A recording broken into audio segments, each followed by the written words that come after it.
All right, so all sounds good. So, what's up, everybody? Thanks for clicking this video. Thanks for tuning into my channel. My name's Simon Hill, Black American from Louisiana, coming to you live from Budapest, Hungary. Happy Friday to everybody. Hope you're going to have a great weekend. We're starting off Black History Month very strong on this channel. We have had some losses. I heard about the radio announcer, Joe Madison, who recently lost his life to prostate cancer. So, Black men, go out there, get your colonoscopies done. It's not something that we look forward to as men, but prostate cancer, colon cancer, rectal cancer, all those sorts of things affect Black men disproportionately. We need to lay off the pork too. Definitely need to stop eating the swine, I would say. But shout out to everybody who's been subscribing to the channel, leaving comments, sending donations. All that is appreciated. I am out here in Budapest, about to go to university, hustling hard every single day, trying to make a buck, trying to make a dollar so I can be a scholar to help the people even more. So there's going to be a lot of building today. We're going to dive real heavy into this topic. As it is Black History Month, we always know the white supremacists, the butthurt Caucasians are going to start saying, well, there needs to be a white history month. And you know what? I actually agree with them. I agree. We need to have a white history month too in America to explore the creation of whiteness, how whiteness has continued to perpetuate itself, how whiteness has continued to expand, and how white supremacy even began. I do believe it is important for us to have a white history month where we teach about the true history of whiteness. This is absolutely true because when we study Black history, all we see are heroes who fought against oppression, who fought for freedom, who fought for liberation, who stood up for the oppressed, and who were advocates for all things moral and just. So yes, let's have a white history month as well so we can look at all the atrocities that were committed under whiteness, all the evil, malicious deeds that were done to other groups of people, and even to themselves in the name of whiteness and white supremacy. So let's get into it. I'm going to be reading an article from Reuters. This is a continuation of the series that I've been reading sporadically in my live streams, covering the descendants of slaves, the descendants of slave owners, particularly, and how those descendants have reached ungodly levels of power and wealth and prestige. Go check out the video I made about many of the U.S. senators whose ancestors were slaveholders, and many of the British aristocracies, even the King of England himself, King George, I believe. His descendant, his ancestor was a slaveholder. So what we're going to be looking at today, the first thing I want us to look at in White History Month, because today we are doing a little bit of white history. Trust me, for the rest of this month, we're going to be covering a lot of different topics related to Black history, but this is the beginning of White History Month. We're going to join the 2 months together. It's a short month, but we can share the space because we have to share this world together. So this is a very, very good link that is available to everybody. It says, explore the U.S. elite's ties to slavery. Reuters found that 119 of America's most influential leaders have a slave-holding ancestor. Explore information about their forebears and the people they enslaved. This is like the Google for finding out the history of the white supremacists who control us today. It's absolutely insane. If you scroll down here, you can type the person's name and find out who their slave-holding ancestor was. They have a list of all the senators here along with their pictures, and also many of the elected representatives from the House. But I want to just look at the presidents right here because the presidents, I believe, is the most interesting thing. So shout out to Ozzy for jumping in the chat. He said no. He said no. But I would argue against you, Ozzy. I disagree with you. I think if we have a Black History Month where we explore all of our heroes, all of the triumphs, all of the sacrifices our ancestors made to create this world we live in, that's better for everybody because Black people fought for liberation for not only themselves, but the entire world. Let's also have a White History Month where we can explore the creation of whiteness, the perpetuation of white supremacy, the continuation of this evil ideology that continues to dominate the planet. Yes, let's have a White History Month so we can look into their history too. That's what I would say, Ozzy. But tell me why you disagree. I know on face value, you would disagree. And plus, if we really did have a White History Month that would exist in America or in the world, of course, the Caucasian persuasion are just going to try to convince everybody that they've never done anything wrong and that they've only contributed to civilization, which has been a lie. But I want us to look here at not only the presidents, Supreme Court justices, and governors. I just want us to look here at the president. So Joe Biden, Big Joe, Joe Malarkey, Sleepy Joe, had a slave holding ancestor. His name was Thomas H. Randall. The numbers of people he enslaved were one. He enslaved one person. And how many generations is Joe Biden removed from that ancestor? Five. That's not that long ago. So his grandfather owned a slave. Let's think about that. That's not that long ago. And Joe Biden does not support reparations. But his ancestor benefited from the ability to own a person. Some people might say, oh, that's just one person. How much wealth can you accumulate from one person? We don't know much because they did not publish the information that they were able to pull up because Joe Biden blocked it. And many of the other people blocked it on this list. We're going to see as well. But Joe Biden definitely had a slaveholding ancestor. Ironically enough, Trump is not on that list. Now, does that not make Trump a racist? Let's get this clear. Let's get this absolutely clear. Some people, especially the Europeans, like the Hungarians, the Serbians, the other groups of white people from Europe, like to say, we can't be racist because we never owned slaves, as if that proves anything. We are not saying that somebody whose ancestors owned slaves automatically makes them racist. They are just a beneficiary of white supremacy.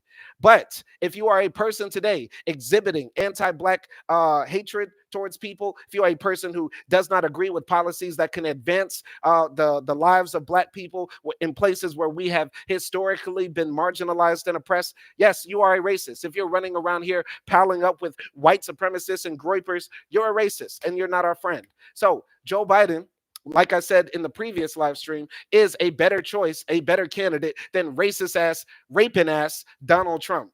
But that does not let him off the hook for being the descendant of a person who was able to own another person, extract wealth from that person, and then allow his progeny to benefit from that. Let's continue here. George W. Bush. George W. Bush, Big W, the guy you want to have a beer with. Hey, watch this swing. Now watch this drive. Mr. President, a second tower hit the plane. Oh, yeah, by the way, your ancestor, Peter G. Forey, owned 25 people. George W. Bush's grandfather, removed by 6 generations, Peter G. Forey, owned 25 black Africans. Think about that, man. That's a lot of people. That's much more than broke ass Joe had. I guess they ain't had no money in Pennsylvania like that, but they were balling. They were balling in Massachusetts. Y'all need to remember George W. Bush. He's from Massachusetts. He's the elite. He's the elite. All right. So, comments. Here's George W. Bush actually is one of the few presidents who left a comment when Reuters contacted him and said, hey, Mr. President W., your ancestor owned slaves. And this is what George Bush had to say.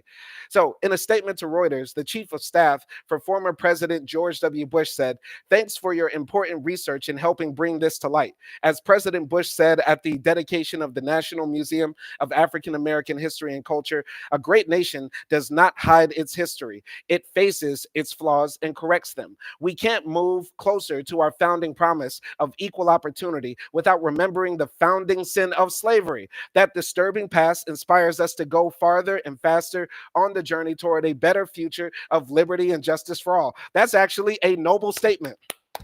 I hate George W. Bush. He is a war criminal. He needs to be locked up. What he did to Iraq and Afghanistan is unforgivable. And also what he did to our country by ushering in the religious right.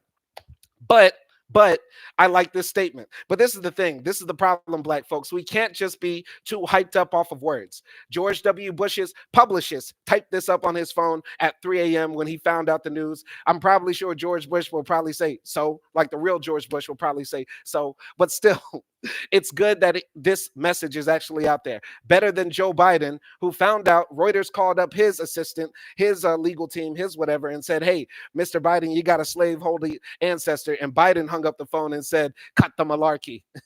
But George W. Bush heard about it and said, well, at least let me give some flowery words. Boy, it's hard for me to speak. But I find it very interesting that George Bush said we can't move closer to our founding promise of equal opportunity without remembering the founding sin of slavery. George W. Bush said this. Now, what about the Republicans today? What are the Republicans doing in Missouri, in Texas, in Florida, in South Carolina, in Georgia, literally trying to ban the teaching of Black history? Now, George W. Bush is not the forerunner, the leader of the Republicans anymore. They've been taken over by right wing MAGA extremists who hate anybody even mentioning the idea that America once had a racist past.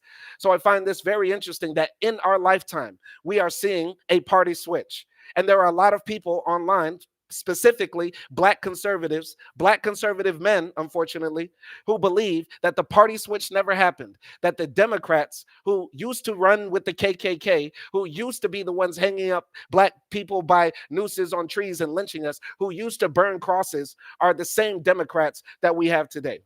No, no, we're not. No, they're not. The party switch changed, policies changed, attitudes changed, and now we have a left-leaning LGBTQ plus IA, um, Gaza bombing Democrat Party. And now we have a Republican Party who wants to ban the teaching of Black history, make it harder for Black folks to vote, make it harder for Black people to get reenfranchised if we were convicted for a felony. You get what I'm saying? Yeah, we're seeing a party switch happen right before our eyes in 2024, in the 21st century. So I don't want anybody ever to tell me that this is actually happening. We're seeing this happen right now. This is a statement from Jimmy Carter. And surprisingly, limp wristed Jimmy, peanut farmer Jimmy, one term Jimmy, his great great ancestor who shares the same last name. That's how you know that family is aristocratic, evil, straight up evil. His direct ancestor, who's only 4 generations removed, James W. Carter, owned 54 Black people. Democrat, by the way, Democrat, showing that white supremacy does not care about your political affiliation. Does not care. Jimmy Carter benefited from his ancestors owning slaves like George W. Bush did, just like Joe Biden did. Let's not ever that we are in a system that is a duopoly of white supremacists at the top. We are not against one party or the other. Both sides, yes, I'm saying both sides, are infected and are full of white supremacists or the people who have benefited from white supremacy. Here's what Jimmy Carter had to say when Reuters reached out to him. So, in a statement to Reuters, a spokesperson for former President Jimmy Carter said, "At this point, I am afraid we have to decline an interview as the family is focusing on President Carter's health during his hospice care. As you likely know, President Carter has been a champion of racial justice since his time as governor of Georgia and has written extensively on how he first understood race and how it impacted him, his life, and his political life." Now, I'm going to keep it real with you. I actually like Jimmy Carter somewhat as a president. There's no such thing as a good president. But if we're going to pick the lesser of two evils, Jimmy Carter was definitely better than whoever he was running against. Gerald Ford, Nixon, I forgot exactly. But no, Nixon resigned, and then Spyro Agnew took over. Not exactly sure. Forgot. I don't know. I'm not the history buff. I'm just reading the text with y'all and learning with y'all. But Jimmy Carter was actually okay. He was okay. He didn't take us to war with Iran. When they took the hostages, he didn't go gung ho like any other crazy American president would. So shout out to Jimmy. He's generally cool. But god damn, your ancestor owned 54 people. 54 people. That's a football team with like people on the sidelines. Like you have 2 football teams at least with people on the sidelines when you own that many people. And they pulled out the receipts. See, why didn't they do this for anybody else? Why didn't they do this for anybody else? Who were the names? All right, names of enslaved people by ancestors. We have Dick, Lottie, and Child, Baal, Bill, Millie, Susan, Mary, Abner, Eliza. And this is the prices that they were sold for. Let's not ever forget this. Slavery was the captive bondage of people who were sold for money, sold for $250, $275, $450. Oh man, $400, $350, $250. Now, somebody's going to say that, back then that money was thousands of dollars. $250 then is like, I don't know, $20,000 now. But still, there is no price on a human life, especially children. And the list keeps going. The other names, Vina, Ali, Leffie, Lim and Hannah, Ellie, Adeline, Smart and Sib, Bigla, Judah and children, Rhea, Louisa, Rose, and Ruben, Frankie, Amstad, Melinda, Gilbert, Jack, Washington, Daniel, Letty, Jim, all roughly sold for the price of less than $800. Wow. Think about that, man. These are our ancestors. These are people that we should remember more than the evil slaveholders who kept them from living a full life. But yeah, it's just a tragedy, man.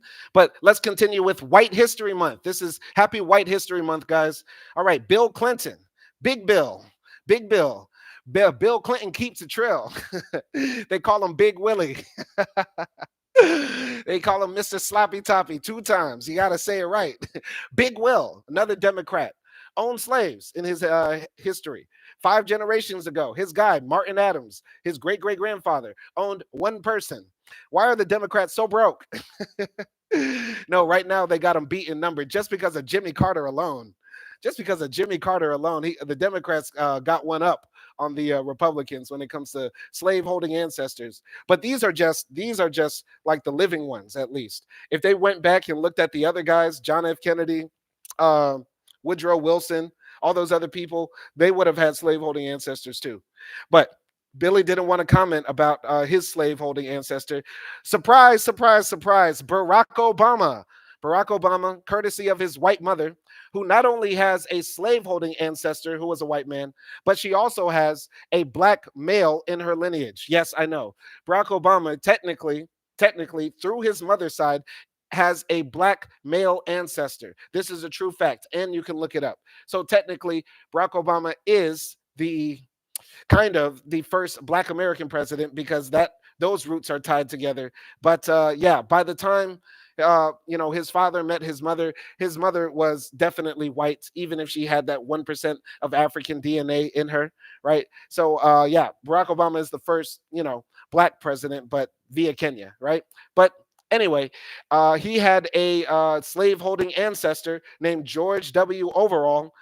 He enslaved 2 people, and the generations removed from that are six people.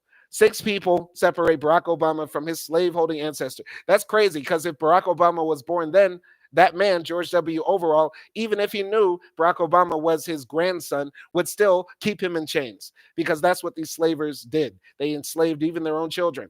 So that's the end of the presidents here, but I highly suggest all of you check out this website here from Reuters to dig more into the history of these people who rule us today, but then want to tell us that Black history doesn't matter.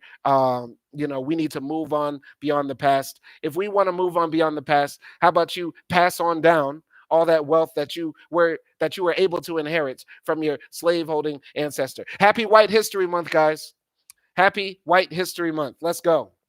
So, here's a deeper story that we're going to jump into, and we're going to build real heavy. I'm going to try to keep this very short because I have class in about an hour and a half. But this is a very long article, but I've been waiting to read this article for some time now. So this story, and I did not read it before, it's from Reuters. It's a white American journalist who is a part of this series where they document the descendants of slavery, the slaveholders and the people who had kids, but they were enslaved, right?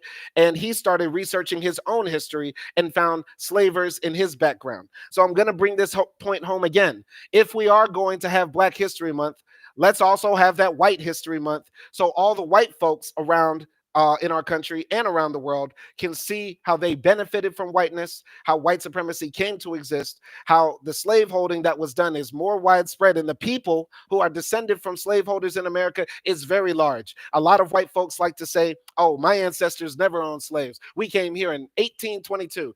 No, no, no, no, no. Because of all the intermarriage that happens in America, not only do you have maybe Native Americans in your bloodline. Not only do you have maybe some Africans in your bloodline as well, but you definitely have, I would say almost 90% of all white Americans have a slave holding ancestor. They mostly have a slaveholding ancestor because even if they're going to say both of their grandparents came off of a boat from, spaghetti twirl in Italy, in Ellis Island in 1912 or whatever, because of all the intermarriage that happens in America, many white folks are descended from slave holders. Now, does that mean that we hate them? No, we do not hate white people. Does that mean that we bash on them? No, we do not bash on people because of what their ancestors did.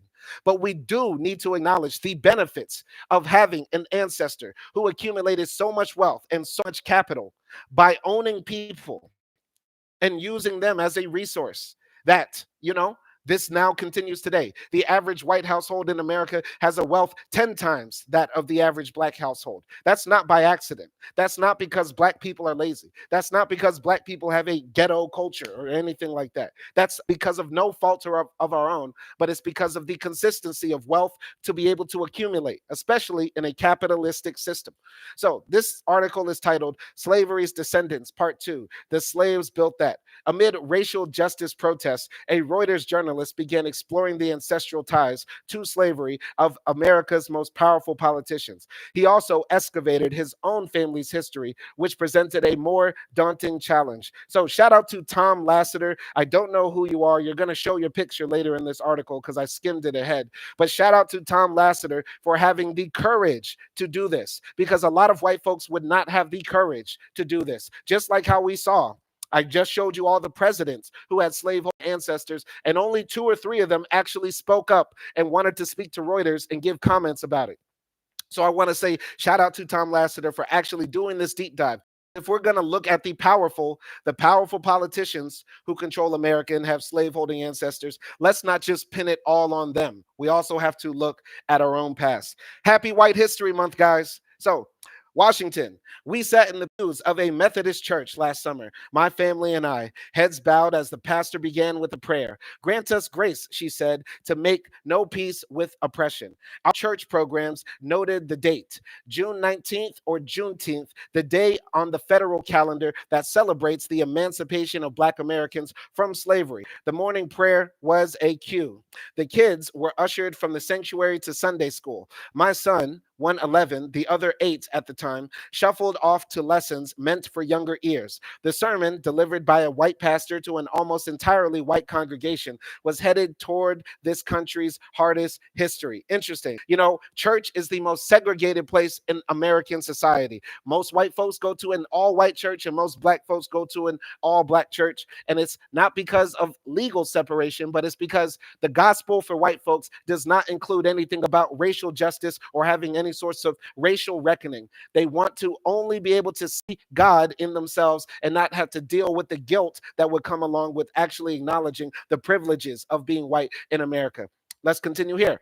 We are a nation birthed in a moment that allowed some people to stand over others, she said from the pulpit, light flooding through the stained glass behind her. We've all been part of taking that we've all been a part of taking what we wanted. White people, my community, my legacy, my heritage has this history of taking land that did not belong to us and then forcing people to work that land that would never belong to them. Interesting. So he goes to a very liberal church because this is liberal. Just speaking the gospel, just speaking the truth, because this is something Jesus would say. This is something any of the apostles would say. But in most white churches across America, across denominations, this sort of preaching is considered heresy. How dare you speak out against America? Most white Christians don't actually worship Jesus Christ. Who they actually worship is the American flag, the American presidents, who are all whites. What they worship is American civilization and white supremacy. They do not actually follow Jesus. They do not actually worship God. Trust me, I know. I went to a PWI church, predominantly white institutional church. Man, it was tough. It was tough. I'm going to continue here. The pastor did not know that was months into a reporting project for Reuters about the legacy of slavery in America. It was an idea that came to me in June 2020, shortly after returning to the United States after almost 2 decades abroad as a foreign correspondent. We had moved to Washington just 18 days after George Floyd was killed by a white police officer in Minneapolis. And in our first weeks back, I found myself drawn to the steady TV coverage of protests from coast to coast. I read about the dismantling of Confederate statues on public land. Almost 100 were taken down in 2020 alone. I thought about my own childhood, about growing up in Georgia, and I wondered, had this country, which I had yet to introduce to my sons, ever truly reckoned with its history of slavery? It's so funny when white folks have to ask this question like, wow, is America still racist? Does America still have racial problems. It's so funny when white folks have to reach that conclusion, but it's just a part of them growing up. A lot of them are like children in the mind. I'm going to jump to this part here. He said he spent 2 decades abroad, and this is one thing that I encourage all Americans to do. Please go abroad, because it makes you realize the propaganda that we are fed in America is absolute BS. We don't live in the freest nation in the world. We don't live in the safest nation in the world. We don't live in the nation with the highest living standards in the world. We are at most, America at best is like number 7 in the world if we're talking about countries. But even if I really sat down and started knocking out things, it might end up really at number 27, nowhere near number 1 best countries in the world. And yes, America has a lot of problems, a lot of problems. I'm going to continue here. I wondered too about our most powerful political leaders. How many had ancestors who enslaved people? Did they even know? I discussed the idea with my editors, who greenlighted a sweeping examination of the political elite's ancestral ties to slavery. They also raised another question: what might uncovering that part of their family history mean to today's leaders as they help shape America's future? Very good questions. Very good questions. It's always refreshing to hear the words from a woke white man. Very, very refreshing. Sometimes disappointing by the conclusions they reach or the questions they ask, especially when you take into account their age and what we've seen in America. But we know most white folks have their eyes closed to what happens to people outside of them, outside of their community. That I'm sure a lot of them don't know who Sean Bell is. They don't know who Oscar Grant is. They really just remember Rodney King because OJ got off because of Rodney King. And that's the only reason they remember that a black man got beat up by the LAPD and nothing happened to the officers. So yeah, let's continue here.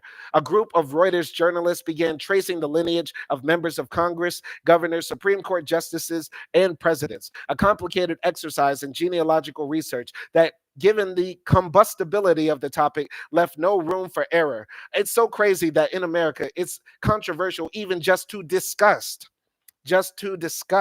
the idea that people own slaves. And how dare you bring up the fact that my ancestors owned people and did whatever they want with those people?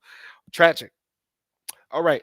Henry Louis Gates Jr., a professor at Harvard University who hosts the popular television genealogy show Finding Your Roots, told me that our effort would be doing a great service for these individuals. You have to start with the fact that most haven't done genealogical research.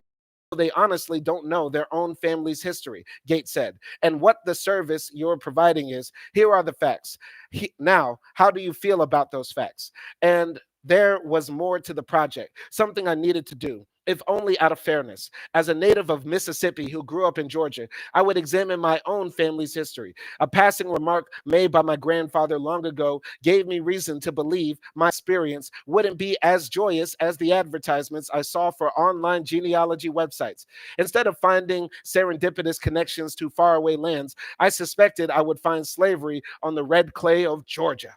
But all of that was for work. It wasn't for Sunday church, I thought, sitting next to my wife, my mind wandering. I looked down at the Rolex on my wrist. Okay, man, being a foreign correspondent must get you paid, right? It's like if you're a soldier and you go on deployment to Iraq or Afghanistan. If CNN sends you to Somalia or to Zeta controlled Mexico, you're going to sit back and get the rollie on your wrist. Should have changed careers. I should have changed careers, guys. What you're seeing is a man wasting away right in front of you. All the opportunities the world has to offer. And here I am chopping it up with nobody. It's insane. It's insane. Rollie on his wrist in church. Pondering if he had slave-holding ancestors. It's funny. It's funny on so many levels. Funny on so many levels. Okay. All right, this is the story that I tell myself. Those are things that I earned, paid for with hard work. I am a high school dropout. My mother is a high school dropout. My father is a high school dropout. My sister is a high school dropout. My first home was in a southern Mississippi trailer park. My mother was pregnant with me at the age of 19. My dad left our lives early on. My foot got ran over by a car. Once upon a time, my cat jumped off of the roof and died. So many things bad happened to me. My girlfriend broke up with me when I was 16 and I'm still heartbroken about it. I mean, come on. Every time white folks have to talk about slavery or talk about anti-black racism or talk about the stuff we go through, they immediately have to jump into a long soliloquy story about how horrible their life was us, and it's annoying as hell. First and foremost, because it assumes that black people feel some sort of way about tragedy, as if we can relate to tragedy, as if all of our lives are tragic. Newsflash for all the white folks out here. You don't have to start talking about how your mother was a high school dropout to try to relate to black people, because most of our mothers are not high school dropouts.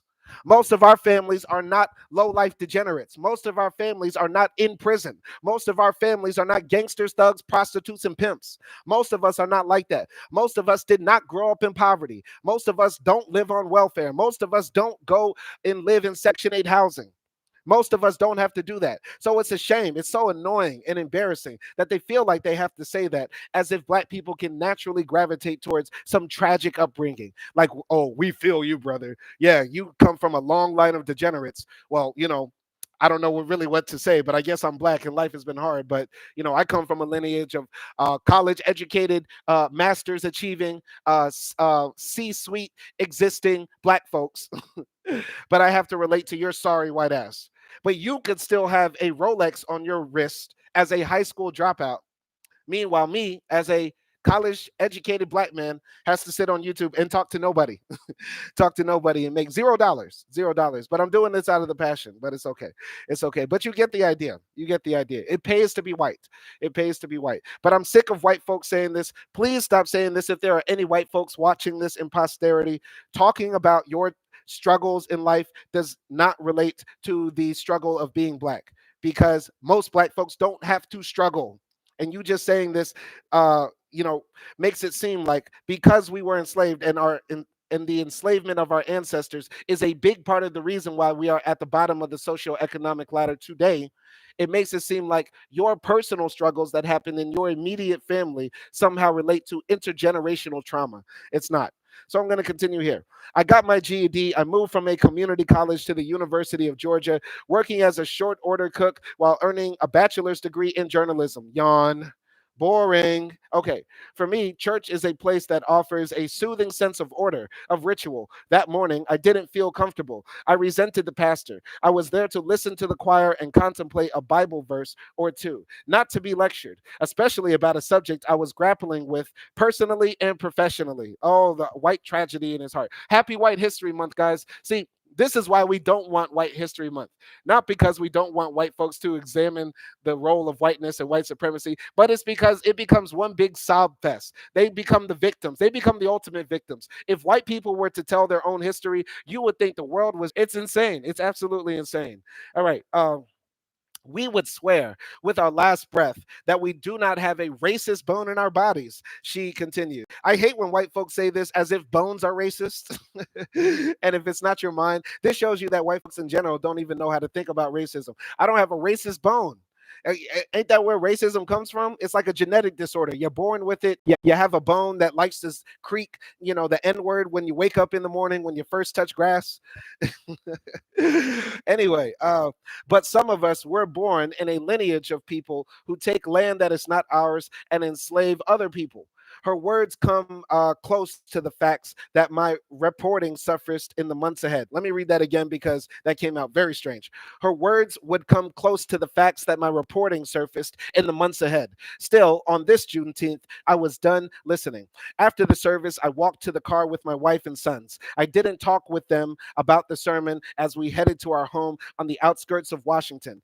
Ours is a street of rolling green lawns and shiny Cadillac Escalades. On the edge of the U.S. Capitol, a city where some 45% of the population is black, the suburb where we live is about 7% black. 7% black. Uh, it was an inviting place for a white man to escape the pastor's message. Okay. That cocoon soon started to unravel. I had begun a journey that would take me back to places I held dear but had not truly known. What I would come to learn in researching my ancestors didn't tarnish my love for family. At times, though, I did worry that I was betraying them. It also left me with two questions I have yet to answer. What do I tell my sons about what I found, and what does it say about the country? Tell them that great grandfather was a slaveholder. Just tell kids the truth. See, this is the problem. This is the problem in America. We think just telling the story is somehow saying a bad story. Telling the story somehow makes people seem like the villain, makes people seem like the wrong ones, makes people seem like they are the sinners. You're not. Nobody today should be feel guilty or feel bad about their slaveholding ancestors. And in verse, nobody should feel bad about having ancestors who were enslaved. But what we should do is acknowledge that fact and acknowledge the wrongs that have continued to perpetuate and repeat and ripple throughout time because of that wrong. That's what we should do.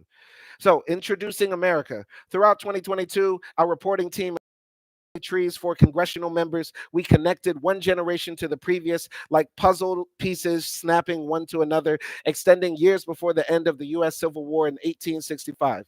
We learned to decipher census documents written in sometimes bewildering cursive, enlisting the help of board certified genealogists. We became comfortable with the types of inconsistencies that surface in the old papers, namely slightly misspelled, ages off by a few years, children who disappear from households as they die between censuses or marry young. For months, my attention was drawn to the complexity of the task, and I scoured websites for documents that went beyond census records: certificates of birth, death, and marriage, obituaries, military service forms, family Bibles. The work was painstaking and a welcome diversion. Each time I thought about building out my own family history, I winced at the subject coming close. Those were my people, my history. Eventually, I knew I had to get started.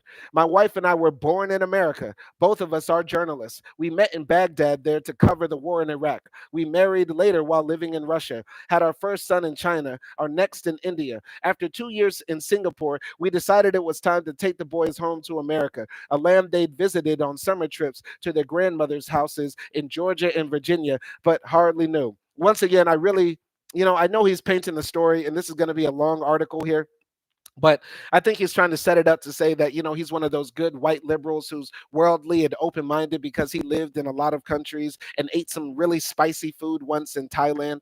But yeah, once again, I really hate when white folks, because I'm not going to pick on Tom because at least he's going to put it all out there. But I really hate when other white folks do this and talk about that to alleviate themselves and wash themselves of some sort of imaginary sin that they think we're going to put on them. So their introduction began less than 3 weeks after the May 25th death of George Floyd. As soon as we rode in from the airport, as we approached shuttered stores and boarded up windows in downtown Washington, our younger son looked at the graffiti and banners and asked what the letters BLM stood for. My wife and I spelt it out: Black Lives Matter, and told him about Floyd's death. 6 at the time, he had no idea what we were talking about. His older brother explained the protests were to help black people. Then he reminded him that their uncle, my sister's husband, is black. Our little boy went quiet. Okay. All right, this is just annoying. It's annoying. It's annoying. I have nothing to say. You know what I want to say, but I'm not going to say it. So, let's continue. Last spring, I began to trace my family's lineage in detail at my mom. Now I was looking at my own mom. As I started a family tree, I did not like typing her name. It felt like I was crossing a line. I opened the search page at ancestry.com and entered the names of her parents, Harriet and Bryce. Bryce was 69 or so when he visited us in Atlanta during the summer of 1994. I was a teenager. Joseph Bryce James was my grandfather, but we just called him Bryce. Like my own father, he hadn't been part of our life. He lived in Chicago and had worked as a traveling salesman. The trip may have been one last effort by him to connect. He wasn't well and would die about 8 years later. It would be that visit, really just one line that Bryce muttered, that came back to me in the summer of 2020 and started my own personal reckoning. Happy White History Month, guys. Mm. Let me take a water break. Water break real quick.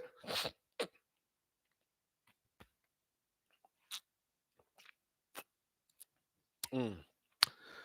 Okay, so my grandfather's words. Here's Joseph Bryce James. Let's see what this Anglo man has to say. So here's what I remember. Bryce wanted to see the farm where his ancestors, our ancestors, lived. My mother drove, and my sister and I sat in the back seat of our family's aged Toyota Corolla. The address Bryce helped direct us to was about an hour out of Atlanta. My mother had been there before too, but my ancestors had sold it off parcel by parcel starting around 1947. We pulled over in front of a clapboard farmhouse. I wasn't sure why we were there or who might have once lived on the farm. Bryce, a gaunt figure with closely cropped hair and large glasses, didn't volunteer much. I walked alongside him in silence, across a field spotted with pine trees, on the edge of a lake. Then Bryce paused, flicking his wrist toward an old wall, and said, "The slaves built that." A moment passed, and he kept walking, offering nothing further. That's crazy. That's literally crazy. Imagine you're hanging out with your grandpa on some farm, and you're probably a teenager, so you're like, hella like jaded, jaunted, you don't want to be there. And grandfather Bryce says, "Yep, over there, that's where the slaves built. And looking over here, that's where we used to grow pumpkins." I'm like, whoa, whoa, hold on. Whoa, slaves built the farm? That's crazy. That's crazy. That's crazy. I'm sure a lot of white folks have stories like that, but they will never share them with us. They will never share them with us. That's crazy. All right, let's continue here. So, those four words stayed with me. Though, in the way that happens with some white families from the South, I now knew, if I wanted to, that somewhere in my history there was a connection to slavery. So, this is the farmhouse in Georgia, once owned by the ancestors of Reuters journalist Tom Lasseter, and it was built by slaves.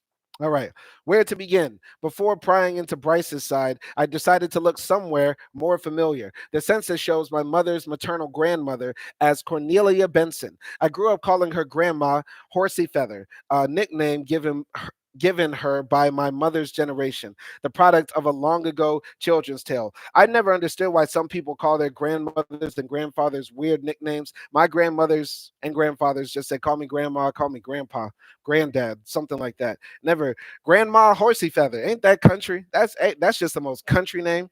So, looking at the 1940 census, there was Cornelia Benson of Brooks County, Georgia. I knew Brooks County as a place of Spanish moss where we caught turtles and lizards in my childhood. I loved Thanksgiving at 618 North Madison Street, where driveway led to the back stairs, and then a kitchen with long rows of casseroles. Grandma Horsey Feather, born in 1898, spoke in a slow, deep drawl. She wore lace to church. I adored her, and I adored Brooks County. At home in Atlanta, I felt lost at times. My single, working class mom stretching one paycheck to the next. But in Cornelia Benson's house, I felt at ease. My identity was simple. I was a white kid descended from generations of white people from the deepest of South Georgia. As a child, I did not ask what it meant to belong to a place like Brooks County. Now I wanted to know. So here's Cornelia Benson with Tom Lasseter as an infant. Okay. And here's Tom Lasseter as a little boy growing up in Quitman, Georgia. In Quitman, Georgia. All right. A story came to mind. I was young, and the grown-ups were visiting at the dinner table. Someone started to tell a story about life in Quitman, the town in Brooks County where Grandma Horsey Feather lived. It was about the Ku Klux Klan and its marches. The Klan would saunter down the street wearing hoods and sheets, thinking no one knew who they were. The story's punchline: all the colored boys, meaning black men, knew who was wearing those sheets. They could see the shoes the white men were wearing. And who do you think shined those shoes? That's kind of funny. That's kind of funny, but kind of sad too. Kind of sad too that they just make a joke about the KKK marching through town. That shows you that the racism in Georgia is ingrained. Georgia has a lot of things going for it. They got a beautiful coastline. They got Atlanta. They got mountains. They got wide open plains. It's like cheap to buy housing there, all that. The only problem is the white folks there. The white folks there in general are pretty damn racist in Georgia. So they make it almost unlivable, which is insane. So, yeah, happy White History Month, guys. Happy White History Month. This is the first day of White History Month. And once again, something that white folks will cherish from now on is started by a black man. I'm the first black man to do White History Month. If Ben Carson didn't do it first, or if Candace Owens, Ripple around the table. It was a vignette I sometimes trotted out when discussing the South. I'd shake my head and show a rueful half frown that communicated disapproval, but not too much. My Brooks County relatives didn't quite fit the pastor's words. I knew they had some racist bones in their body. Why do white people say this? It's so annoying. There is no such thing as a racist bone. This shows you they don't understand racism because they think it's some sort of genetic disorder. Can they stop it? I knew they had some racist bones in their body. Still, these were my people. They didn't mean any harm. Reading back over the story after I wrote down last year made me wonder why I didn't know. So I did something that had never before occurred to me. I looked up the history of Brooks County, Georgia. It did not lead anywhere good. It did not lead anywhere good. Who would have thought looking up the genealogy of people from Brooks County, Georgia would lead to some tragedies? You're surprised? You're surprised? All right. In 1918, at least 13 black people were killed in a rash of lynchings by mobs in Brooks that cemented its reputation for bloodshed. In 1 year alone, 13 innocent black people were murdered. Wow. A man was lynched yesterday. So, a flag that hung from the NAACP national headquarters in New York City, 1920. This is the flag. A man was lynched yesterday, 1920, 1928. Lynchings in Brooks County, Georgia in the early 20th century cemented its reputation for racism and bloodshed. So, there were more lynchings in Brooks than any county in Georgia at the time, according to a 2006 paper examining lynchings in southern Georgia. Among the 1918 victims near the county line, a pregnant woman was tied to a tree and doused with gasoline before her belly was slit open with a knife and her unborn child tumbled to the dirt. The woman was shot hundreds of times until she was barely recognizable as a human being. And then both her and her fetus burial spots were marked by a whiskey bottle with a cigar placed on its neck, according to the paper. Killing them by the wholesale, a lynching rampage in South Georgia, published in the Georgia Historical Quarterly. Absolutely horrible. Nobody deserves to die like that. That sounds like something you would see the Mexican cartels do on chaotic.com. Crazy. Crazy. Shout out to Craig Mack who just jumped into the chat. He said, keep grinding. I will keep grinding, but I do this just for the fun, just for the love, just for the love of the game. That's why we outside here. But y'all let me know what y'all think. Should we have a White History Month? I say yes. And that's why we're reading White History today. This white reporter from Reuters is digging deep into who his family is. What do y'all think? Is this necessary? Is this unnecessary? Y'all let me know. Or should I just bash on black women like every other black content creator on here? No, I won't do that. Anyway, I toggled my internet browser to census records. Cornelia Benson and her husband weren't yet living in Brooks County as of the 1920 census. They moved there between 1920 and 1930. I felt relieved. Clean. I didn't know any of that history. No one had told me. But the more I learned, the more I played out the possibilities, the more troubled I felt about the Ku Klux Klan anecdote. One morning in my home office, I pulled out a cell phone to record my thoughts about those memories. As I did, I heard the wood floorboards creaking. It was one of my sons walking outside the room. I waited for him to go downstairs before starting. When I later listened to my recounting of the Ku Klux Klan story, I noticed I'd used the phrase black people rather than colored boys. Without thinking, I cleaned the story up around the edges, making it easier to tell. Mules, oxen, and the following Negroes. So Bryce died, and Bryce, by the way, is this man's grandfather for anybody who's tuning in now. Bryce died in 2001. I never learned anything else from him about that well on the property our ancestors owned. Having read through the Brooks County material, it was time to see what I might find out about Bryce's side of my family. So, Jesus Paris, aka Shit Nkrumah, jumped into the chat. He said, B1 FBA Denver, Colorado, frontline black news. Absolutely. I'm always going to be advocating for our people here. I'm always going to speak up. I'm always going to drop some gems, drop some knowledge for the people out here. So, shout out to Jesse Paris for jumping in here. Let's go. So I'm gonna say what's next. So I knew my grandfather was born in Canada, but that his side of the family was somehow connected to that land in Georgia. Using Ancestry.com, I found a 1948 border crossing document for him with the names of his father and mother. I took those names and found his parents' 1921 marriage license in Fergus County, Montana. I noticed that his mother's maiden name was Leela M. Bryce and that her parents were Ethel Julian and Joseph T. Bryce. I looked for Ethel Bryce. There she was in the 1910 census. She was living with her daughter Leela in Forsyth County, Georgia, after a divorce, back in the household of her father, a man whose name I had never heard before, Abijah Julian. So here are the roots. This man pulls out all the receipts, digs deep into Ancestry.com archives, does is the genealogy genius, and says, "This is my family roots." So let's go. Uncovering the roots of slavery. Reuters journalist Tom Lasseter traced his family's lineage back to at least 5 slaveholders in 3 different Georgia counties. 3 of those ancestors, all Julians, enslaved people in Forsyth County. Happy White History Month. Happy White History Month. Enslaver, Adeline Julian. And the enslaver also was George Julian. So the white woman and the white man owned slaves. And the slave enslaver that they birthed was Abijah Julian. He married a woman named Minnie or Bailey Julian. And they had children here, Ethel Julian Bryce, Joseph Bryce got together, right? Ethel is the woman's name. So Joseph Bryce married into the family. Once again, I'm showing you here. I'm showing you here. This is what I'm telling y'all. In this man's family, to a certain degree, there are no slave holders. But most white folks, like most people in America, intermarry with different groups of people. And we don't go back into all people's history. But this is why most white people in America do have slave holding ancestors. They can't just go back and point to one set of ancestors who came off of the boat and landed on Ellis Island, because I'm pretty sure their wives or their father's wives or their mother's husbands or their grandmother's husbands married into a family that had its ties to slavery. This was big business. There's 40 million black Americans now, and there were millions, I believe about 10 million black people up to the point of the Civil War. So, of course, a lot of people were going to be involved in slavery. Okay, let's go here. So, Joseph Bryce and Ethel Bryce birthed Leela Bryce, a girl, Leela Bryce James, who calls their little girl Bryce. Leela Bryce James married a guy named George James. George James had a son named Joseph Bryce James.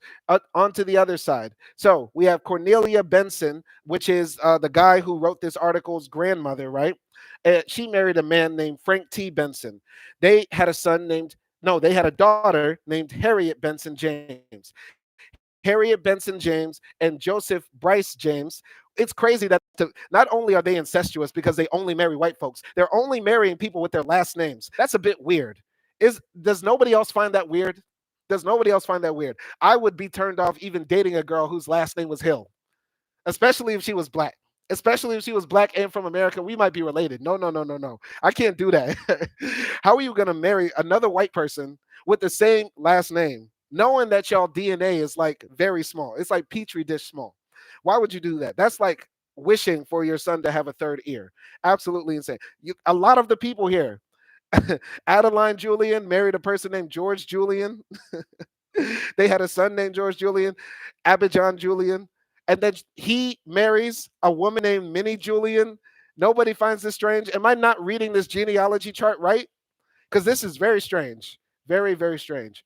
Anyway, so yeah, Harriet James and Joseph Bryce James have a daughter, Anne Frances James, and yeah, they create Tom Lasseter, the writer of this article and the source of all things comedic. So the trip to the farmhouse in 1994 was in Forsyth County. The old clapboard house was built in the 1800s, and the well that Bryce mentioned, the one he said enslaved people built, sat right next to the house. From one census to the next, I followed Abijah, a name from the Old Testament. Information about the Julian family wasn't hard to find once I started looking. Working my way backwards, I learned Abijah Julian died in 1921. His passing was marked in the Gainesville News by an item headlined Death of Soldier Statesman.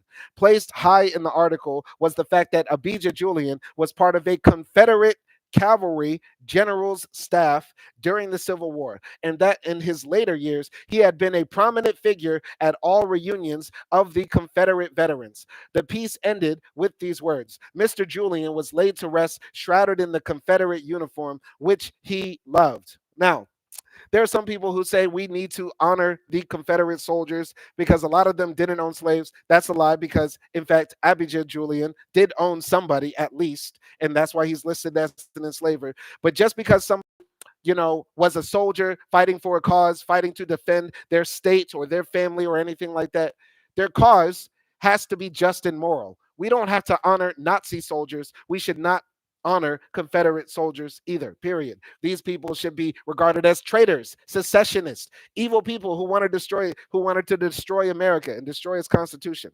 So this is him, Abijah Julian. By the way, that's a wild name. That's a black name by today's standards. So if I saw that, if I went back in my family history and I saw somebody named Abijah in the genealogy, I'd be like, who was that sister? Anyway, Ozzy jumped into the chat, but he retracted his statements. I hate when y'all do that. If y'all jump in the chat, leave your comments up. I want to read them. I want to interact with y'all. I want to talk to y'all. I want to talk to the people. I'm not here to talk to y'all. I want to talk with y'all, have a conversation, if that makes sense.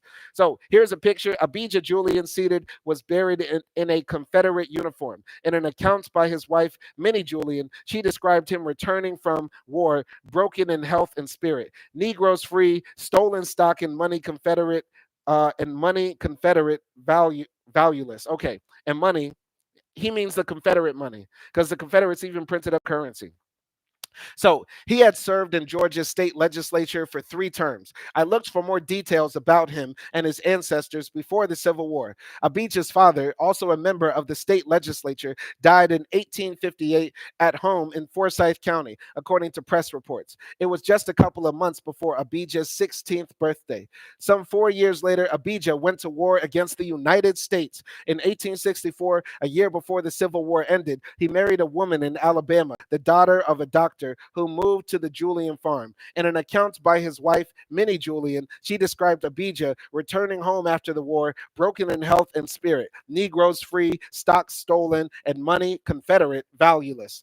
In the very next sentence, however, she noted they still had 600 acres of land. Oh, the tragedy. Oh, the tragedy. You lose the war against the United States government. You are not killed for leading an insurrection. You're not killed for treason. You have to give up your slaves. Oh, the tragedy. All you have left is a meager 600 acres of land, enough for like a small city, enough to start a village. Are you serious? Are you serious? These people. All right. Her words signaled that Abijah had enslaved people, but I needed more proof. What more proof do you need other than the fact he's a confirmed Confederate soldier? Anyway, in addition to the usual household census forms, in 1850 and 1860, the U.S. government created a second document for the census takers to fill out in counties and states where slavery was legal. It's referred to as a slave schedule, and it lists by name men and women who enslaved people under the column slave owners. The form gives no names of the human beings they enslaved. Instead, it tabulates what the document refers to as slave inhabitants, only by the person's age, gender, color, B for black, or M for mulatto or mixed race, and whether they were deaf and dumb, blind, insane, or idiotic. Okay. So yeah, here is the document here, the 1910 census that counted, people. Here's the 1860 slave schedule. Interesting. Interesting. Here's George Julian's will right here. So, using the 1910 household census, the 1860 slave schedule, and the will of one of his ancestors, Reuters journalist Tom Lasseter finds that his forebears were slaveholders. So, after you find a slaveholder on the household census form, matching them to the slave schedule can be complicated. In some counties, multiple men of the same or similar name enslave people. And of course, not every head of household in a county enslaved people. So, fewer names are listed on the slave schedule than on the population census. Fortunately, the households on the 2 documents are typically listed in the order they were counted by the census taker, meaning if you see the same resident's name close by in the same sequence, you've likely found the same person on the 2 forms. Very smart. Very, very intricate. I like the way he's reasoning here and putting this all together. And I want to say this man should be the prime historian we go to. for White History Month every year. This is my new favorite holiday. This month is better than Ramadan. This is better than Ramadan. All through Black History Month, I'm going to do my alternate White History Month series. We're going to go through the history of white folks so that they know, all of the atrocities and tragedies that they've caused all over this planet. We're going to talk about that history. Let's go really into their history. Since when we look at our history, it's us being divisive. Let's be inclusive now and talk about white history for once. All right, so I'm going to jump here. In 1860, on a slave schedule in Forsyth, I found my ancestor listed on line 34 as A.J. Julian. He was 17 years old at the time. There were 4 entries for his number of slaves column. 4 males, ages from 10 to 18. There was more. When Abijah's father, George Julian, died in 1850, he left a will. One key to unlocking the identities of those who were enslaved is through the estate records of white families who claimed ownership of them. In many cases, wills give the first names of the black men, women, and children bequeathed from one white family member to another. In his will, George listed property with which a kind providence has blessed me. To wife Adeline, George bequeathed mules, oxen, cattle, hogs, and other stock, and plantation tools, wagons, carriages, and the following Negroes. That goes to show you that they viewed black people as less than tools. Before they mention black people, they talk about the mules, the cows, the pigs, the hoes, the horses, and then, oh yeah, let me throw in some Negroes for you as well, showing that we were viewed as less than people. And this view still continues down to this day, and we will always fight against this. Let's continue. So there were 5 enslaved people left to George's wife, the will said, with the provision that the Negroes and their increase, that is, their children, would go to Abijah after his mother's death. George Julian also left 4 enslaved children to Abijah, himself a teenager at the time. And in a separate item, Julian wrote that an enslaved woman and 3 children should be sold to pay his debts. The will was difficult reading. Lumped in with oxen and kitchen furniture, plantation tools, and wagons were human beings and their increase. This is what makes American slavery unique, because in no other place in history, to my knowledge, right now, and if I'm proven wrong, I challenge you to do it, but no other place in human history said that even your children will be slaves, and it will be based on race. No other place did this in the world. That's what made American slavery so different. There were other civilizations and cultures that enslaved people, but they also did not say that children were automatically born slaves. And on top of that, it was not race based slavery. It was not. Okay, I'm going to continue here. The will listed names of the enslaved kept by the family: Dick, Lot, Aggie, Henry, Lewis, Alec, Jim, Josiah, and Reuben. The document was dated 1858, close enough to emancipation that I might have a chance of tracing some of them forward, especially if they used the last name Julian. Perhaps there would be a chance of finding those same names in Forsyth in the 1870 census, when, finally free, black people were listed by name and household. Something kept happening, however, when I looked for those names. I'd see likely matches in 1 or 2 censuses, and then they disappeared. The 1910 census in Forsyth. It took me a few minutes of research to figure out why I was losing track of the descendants of the people George Julian enslaved. It was a history drenched with blood, and it drew much closer to mine than I had realized. Very interesting article so far. I am very much enjoying this. Let me just check my calendar real quick to make sure I am not running over time, because your boy got to get back to work soon. Okay, we got about an hour left, so we're almost through. Let's go. So, the search for descendants of the enslaved. Atlanta, big A. Let's go to the A. Welcome to the A, where the slavers play. Anyway, in 1912, Virginia native Woodrow Wilson became the first Southerner since the U.S. Civil War to be elected president, and the white residents of a county in Georgia where my ancestors lived unleashed a campaign of terror that included lynchings and dynamiting of houses that drove out all but a few dozen of the more than 1,000 black people who lived there. Terrorism. This is terrorism. This is terrorism. This is why, black folks in general can see what's happening in Gaza. We can see what's happening in Palestine and say, yeah, we identify with that, because the same racial and ethnic displacement that happened, or that is happening to the West Bank Palestinians and to Gazans, happened to us. Literally, 1912, white terrorists blew up an entire black town and forced them out and just said, go on, get. And we're going to get into this story because this is another part of White History Month, guys. Welcome to White History Month. Simon has started White History Month. This Black American man has created a new campaign, a new public service, a new way of shedding light on these issues in the world by celebrating the history of these people. Black Wall Street too, Ozzy says. Absolutely. Let's go here. Let's continue. So the election was covered in the classrooms of the Georgia schools I attended. If the racial cleansing of Forsyth County was mentioned, I didn't know. So here's a news article right here. So, from the left, the Forsyth County Courthouse in Cumming, pictured in 1907. Built in 1905, it was destroyed by a fire in 1973. The Atlanta, Georgia newspaper reports on the lynching of Rob Edwards, September 2000. This is the time right here. Let's take a snapshot. Mob batters down jail and hangs girl's assailant. Crowd takes Rob Edwards, who confessed complicitly to the brutal slaying of the planter's daughter Sunday, from jail and lynched him in street. Okay, so this is the classic story of a black man being killed because he was accused of raping a white woman. But I'll just say this, we stories and we know these brothers were innocent. We know the brothers should absolutely did touch those white girls. That's going back to Ozzy's comment. Ozzy said that, Black Wall Street is another example of like ethnic racial cleansing that happened in America.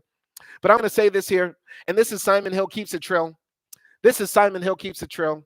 But looking back on the history and looking back at how they brutalized our people, I'm just going to say, I wish that some of those brothers actually did take it from some of those white women because of how they treated our people. They raped our grandmothers, raped our sisters, raped our mothers. This might get my channel destroyed. This might get my channel deleted. But looking back at it, if a brother did do it to one of them women, if a brother did actually do that to one of those dominant society women, the women of the Caucasian persuasion, right? While they're doing all this tragedy to us, I would not fault a brother at all if he did that to one of them. That's all I'm saying, man. Because when we read the history, it gets very disheartening. And I might retract that later. I might take that back, but that's just an emotional response I'm having right now. All right. So Ozzy said he might have to clip this part out, or I might have to clip this part out. But I'm keeping it real with y'all. I think I'm just out here talking to myself. Nobody listens anyway. So I guess I got to be like other YouTubers and be sensational to actually try to get attention, I guess. But I'm just keeping it real, man, because this is insane. They murder 1,000 of us. They displace 1,000 of us. They hang people innocently. And then, to say that we don't want vengeance, how come we aren't allowed to have vengeance or have vengeful thoughts? Do you get what I'm saying? How come we're not allowed to have vengeful thoughts? Of course, we don't want any tragedy to befall the innocents. We don't want anything negative to happen to people. But I'm just saying, if they did decide to do it to one of them, then it'd be understandable. But hey, you know what? It doesn't matter because even if we were saying that we never did it, nobody wants to touch them, stringy hair, cave beast.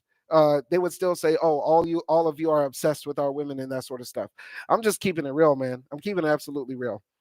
Anyway, so they were forcibly expelled under threat of death after residents blamed a group of young black men for killing an 18-year-old white woman in September 1912. A frenzied mob of white people pulled one of the accused from jail, a man named Rob Edwards, then brutalized his body and dragged his corpse around the town square in the county seat of Cumming. Two of the accused young black men, both teenagers, were tried and convicted in a courtroom. They too died in public spectacle, hanged before a crowd that included thousands of white people. Okay. There were also the night riders, white men on horseback who pulled black people from their homes, leaving families scrambling and their houses aflame. The violence swept across the county, washing across black enclaves not far from the farm where my ancestor Abijah lived at the time. Absolutely crazy. In 1910, the U.S. Census showed 1,998 black people living in Forsyth. 10 years later, the 1920 census counted 30. So, night marauders. Until last year, I had never heard of this history. I had a dim memory of news reports about white residents in Forsyth attacking participants in a peaceful march for racial equality, not during the tumultuous civil rights era, but in the 1980s. I watched video clips from an early episode of The Oprah Show, a telecast from 1987 when talk show star Oprah Winfrey went to Forsyth to try to make sense of what was happening there. Some locals in the audience were unrepentant. Footage shows that crowd on the street and a man to Oprah's face were not shy about using racial slurs on national television. That's a famous clip of Oprah going to like one of the most racist counties in the world, and that was one of like her first big stories. That was like in the 80s and stuff like that. So now I know exactly where Forsyth is. Is that not also the place where they have like, Stone Mountain, the place where they carved like the Confederate soldiers into the mountain in Georgia? They need to blow that thing up for real. Yeah, this channel will not be around much longer, definitely, because now I'm saying that we need to blow up monuments in the U.S. and that sort of stuff. It's not. Yeah, this is going down the drain. It's going down very quickly. Anyway, let's continue. I learned about the 1912 violence in Forsyth after a genealogist who worked with Reuters sent me a note pointing out that my ancestor Abijah Julian appeared in Blood at the Root, a 2016 book that chronicled the bloodshed there. I already knew Abijah had enslaved people and the lost cause, the view that the South's role in the Civil War was just and honorable. About 4 months after the terror in Forsyth began, Abijah wrote a letter to the governor of Georgia in February 1913. He was asking for help to quell the chaos unleashed by night marauders who had run off about all the Negroes. Here's part of his letter. So this is what it says here. I'm not going to read that old handwriting. I'm glad that I learned how to write in cursive. But the thing is, if you're going to write in cursive, you got to have good handwriting. And I really don't like when people write in print either. If you write in print and you're a grown ass man, I don't know what to say to you, buddy. All right. So during that week alone, Julian wrote 3 Negro houses in Cummings had been damaged by dynamite. The letter did not suggest any anguish for the black people who'd been terrorized. What concerned Abijah Julian was his fields and who would farm them. Absolutely correct. So his great great great grandfather is documenting all that is being done by the white residents of Forsyth, Georgia. He's just worried about his farm. Okay. The Julian land stretched hundreds of acres across Forsyth and neighboring Dawson counties. Abijah told the governor that large swaths of land will not be cultivated because labor now cannot be found to hire. Governor Joseph Mackey Brown referred to the situation Julian highlighted later in 1913 in a written message to members of the state Senate. I am reliably informed that quite a number of farms in Forsyth County have been practically abandoned this year for lack of labor, which has fled before these threats. The state cannot tolerate such a condition of affairs. She cannot allow even a just resentment against lawless individuals to take shape of wholesale intimidation of labor necessary for the conduct of farms and industrial enterprises. This is what I'm saying here. White supremacy is not about, economic domination. White supremacy is not about having some sort of, actual advantage. It's just an imaginary advantage. Because when they, ran all the black people out of town, these crazy racist terrorists did not think, oh, now, who are we going to hire to work the land? Who are we going to pay minimal wages to do the work that we're too lazy to do because we have a ghetto culture, because we have a victim mentality, because we have to resort to violence? This is what white supremacists do. It has nothing to do with actual guys, you dumbasses, you ran off all the farmers. Now how are we going to grow? Are you serious? So after all, the governor continued, there is no reason why farmers should lose their productive power and why the white women of this state should be driven to pots simply because certain people blindly strike down all of one class in retaliation for the nefarious deeds of individuals in that class. Absolutely crazy. Can't believe this was written, but this is American history, folks. Welcome to White History Month, brought to you by Simon Hill Keeps It Trail. So, what happened in Forsyth was not unique.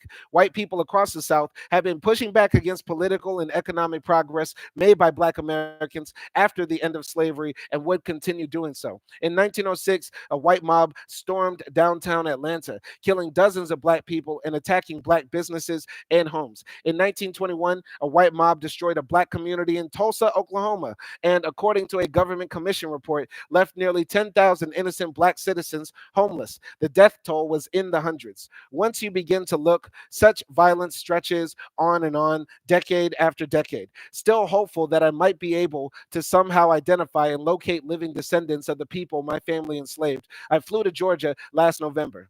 So I don't know what this is. I don't know what he's going to start talking about, but this sounds like the title to a Lexington Steel video that it was very popular in 2002 or something. So dick a man, lot a woman. I don't know what that means. I don't know what that means. Imagine just walking by two people having this conversation. Imagine walking by and ear hustling this, like eavesdropping on the conversation, and you just hear dick a man, lot of woman. Ozzy said, "Wow, that title. Yeah, that's a crazy title. I don't know what he's talking about, but in this dark moment, for this dark story that we're reading, which we're almost at the end of, I'm about to wrap this up soon, hopefully. But what the hell do you think this is going to be? Does anybody have any idea what this might be?" Anyway, I'm gonna say one more time just to make myself happy. Okay, dick a man, a lot of woman. While I was in Atlanta, I asked my mom and sister if they had time to talk about what I found. We sat one evening at the dining room table in my mother's house, the same table on which we had once shared Thanksgiving dinners with Grandma Horsey Feather. I had prepared two thick packets of documents that outlined our family tree, each with underlying records, to walk through the lineage of our slaveholding ancestors in three Georgia counties, including Forsyth.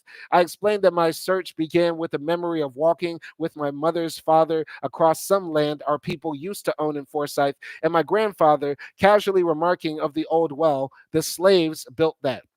It added up from this one, just sort of little vague memory that I had of Bryce gesturing at a well. So, Reuters journalist Tom Lasseter shares materials with his sister, left, and mother, right. Okay, so this is Tom Lasseter here. He remember guys, he's the high school dropout with a Rolex on his wrist, and he's showing his family, wow, surprise, surprise, we have slave-holding ancestors. Who would have thought it? Us mediocre white folks are able to get ahead in American society with slaveholding ancestors. Who would have thought? Who would have thought the young boy who dropped out of high school and chased his dream of becoming a foreign correspondent years later will become so rich and successful he can write articles for Reuters pitying the fact that his ancestors owned people? Who would have thought it? America, only in America can you be anything.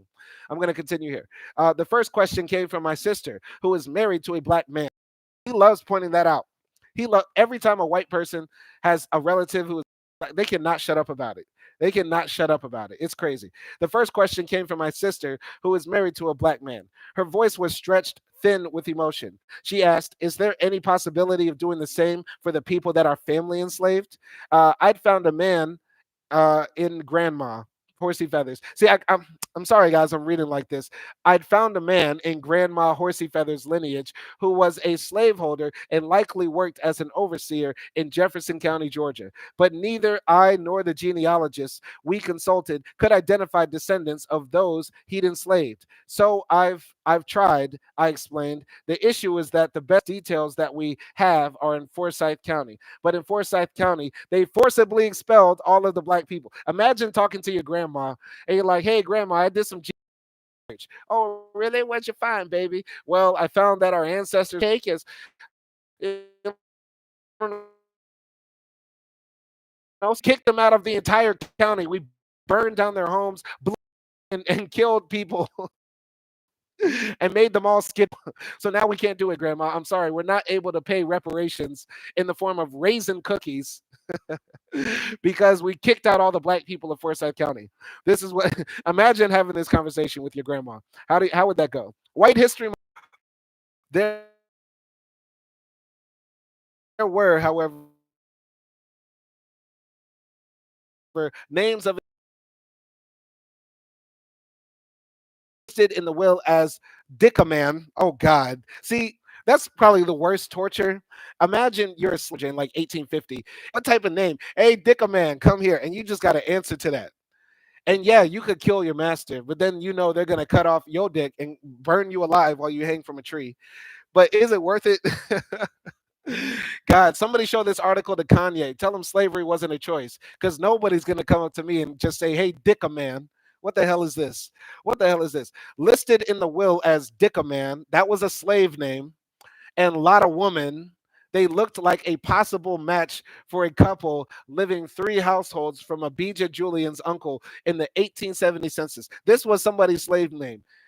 Dicka man and Lotta Woman. And y'all want to get mad at me. Y'all, somebody wanted to get mad at me just because I maybe made the possibility, maybe gave the illusion that there might be some justification for raping white women. When there was a time when they were actively naming us dick a man, lot of women, and lynching us every chance we got. Y'all got mad at me about that. Y'all got mad at me for saying that, but these were slave names. Are you serious? Are you serious here? Anyway, was Dick short for Richard? And was Lot short for Charlotte? I don't know. I really want to. I really just want to believe. I really just want to believe that that them Dick a man and Lot of woman, because that's hilarious. That's because if their names were Richard or Charlotte, why wouldn't you write that on the will? I know they regarded us as less than human, but just for the sake of records, just for the sake of record keeping, you got to keep the right names. Anyway, so I noticed that Richard Julian had an M in the column for color. The M stood for mulatto, someone of mixed race. Charlotte was 30 years old in 1870, an exact match for a 22-year-old enslaved woman listed on the 1860 slave schedule as belonging to George Julian's widow. Enslaved woman listed on the 1860 slave schedule as belonging to George Julian's widow. Richard was listed as 30 in 1870, which did not line up as neatly with an 18-year-old enslaved man next to Abijah Julian in the 1860 slave schedule. Here's the slave schedule right here. Here's the 1870 census right here. Here's the 1880 census. A lot of old handwriting and fine print. Let's continue. Still based on the mentions of the names Dick and Lot in George Julian's will, I followed the black family's lineage from one census to the next. In 1880, as Dick. Lot was there too as Charlotte, and their ages were close to what they should have been, about 10 years older than in 1870. The children listed in each census gave me confidence I was following the same family. In 1870, 4 children were listed. There were 3 girls and a boy. In 1880, the oldest child was no longer there. She would have been 19 or 20 and may have married. But the boy and the 2 other girls were there, names and ages matching. The Julians had added 4 children to the family since the previous census, too. The eldest 8.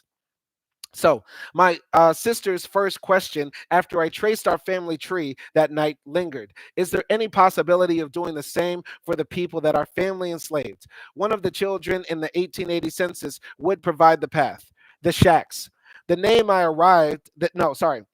I arrived in Atlanta, November 1st, I chatted with my mom about Forsyth and our family's history there. She'd mentioned something that took me aback. Okay. When we were talking about the farm, you said there was a slave shack, a slave shed. I asked her the next day, what was that?